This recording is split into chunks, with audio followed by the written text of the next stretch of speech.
আপনাকে সেই বিয়ের দিন দেখেছি, কি চমৎকার, কি অপরূপা। কিছু বলতেছেন? না, ওই হাসমতের কপালের কথা বলতে হয়, নাতে বুড়ো বয়সে এমন সুন্দরী বউ কয়জনের কপালে জোটে।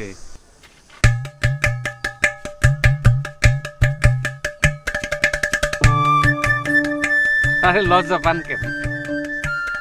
আচ্ছা, আপনার কোনো বোন নাই? জি জমজ? জি না। না থাকলে পরে আমার জন্য বলতাম আর কি। আপনার জন্য লাগবে 4.5 গয়না মা বোনদের আলতা ফিতা। সালাম আলাইকুম মেম্বার সাহেব। ওয়ালাইকুম। কোন দিকে যাবা? এই পুকুর পাড়ে সুর করে চাচাচ্ছ? এখানে তোমার আলতা ফিতা চুরি কেনার জন্য কেউ বসে আছে? কি যে বলেন মেম্বার সাহেব, বাড়ি থেকেই যাচ্ছিলাম, ভাবি সাহেবকে দেখতে পেলাম তাই এলাম। কিছু লাগবে ভাবি সাহেব? আলতা ফিতা চুরি চনো পাউডার? এখন লাগবে না, বিকেলবেলা বাড়িতে এসেন। আচ্ছা। এই তোর বাড়ি কোনে? এই গ্রামে ঢোকার পারমিশন দিয়েছে কেটা? বারাবাতে সাইড ঢেলে দিলি? ভুল হয়ে গেছে মেম্বার সাহেব, মাফ করে দেবেন। লাগবে 4.5 গয়না মা বোনদের। দোস্ত, এইসব কথা যদি তোমার আব্বা একবার জানে তাহলে কি হবে ভাবিস? किस्सो होगा ना, किस्सो होगा ना। लूज कैरेक्टर, बाप का बेटा सिपाही का घोड़ा कुछ नहीं तो थोड़ा थोड़ा। বুঝতে পারিছি তুমি একা একা বাড়ি যেতে পারবা না। চলো আমি তোমার বাড়ি আগাই দিয়ে আসি।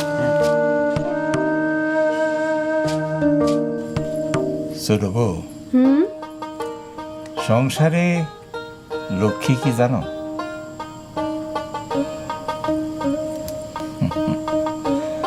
কদিন আগেও বাড়িটা একেবারে শূন্য ছিল, বাড়ি না একদম শ্মশান।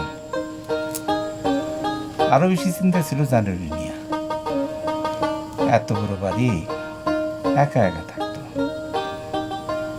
কিন্তু কদিনের মধ্যেই তুমি সবকিছু আপন করে নিয়ে সবকিছু সুন্দরভাবে বুঝাই নিছ। যার মন ভালো সে সব কিছু ভালো দেখে। তোমার এই কথাটা আমার খুব ভালো লাগলো। কি হলো, উঠে বসলেন যে? সারাদিন কত খাটুনি গেছে, এবার একটু ঘুমান। যত খাটুনি করি তোমার আদর্শ হক পাইলে সব ভুলে যাই। ছিলাম কচুরি পানা, কোথায় ভাইসে যেতাম। ভাগ্যিস আপনি আমারে আশ্রয় দিয়েছিলেন। আপনার এই কথা আমি চিরজীবন মনে রাখবো। আর করো কি, করো কি? আপনার এই পায়ের নিচে আমারে সবসময় ঠাঁই দিন। ঘুমিয়ে পড়েন, মেলা রাত হয়েছে। তুমিও শুয়ে পড়ো। অনেক ভেবেচিন্তে দেখলাম বাড়িতে একটা বাড়তি লোকের প্রয়োজন। কি আর এমন বয়স, তুমি তো আমার একমাত্র ছেলে। জি আমার বয়স হলো গিয়ে ধরেন 28 বছর। তোমার 28? তোমার 28, তাহলে পরে আমার 52। পুরুষ মানুষের জন্য এই আর কি বয়স? সেটা আপনি ঠিক করেছেন। আমার একজনের পছন্দ হয়েছে, তার মতো কাউরে পেলে বাড়িতে আনতাম। জি, বাড়িটা কেমন খা খা করতেছে, মনে হয় কিসের জন্য অভাব। সেটাও বুঝি, সেই জন্যই তোমার একজন সঙ্গী দরকার। জি আব্বা, আপনি এক কাজ করেন, আমার বিয়ে দিয়ে দেন। সকালে না করলে বিয়ে করতে দেরি আছে? না, এখন আপনার কথা শুনি মনে হচ্ছে যে আমার বিয়েটা করা দরকার। তাছাড়া আপনার তো বয়স হচ্ছে, সেবা যত্নের দরকার। আল ডেঙে ঘাস খাতে চাই। কিছু ভাবতেছেন? তোমার না মানা করেছি ওসব ছাই ভস্য খেতে? ছাই বর্ষ না, ছাই বর্ষ না, নারায়ণ ঘোষের খাঁটি 1 নম্বরই মাল খেয়েছে।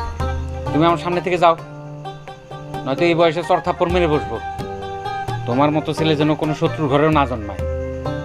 যাও।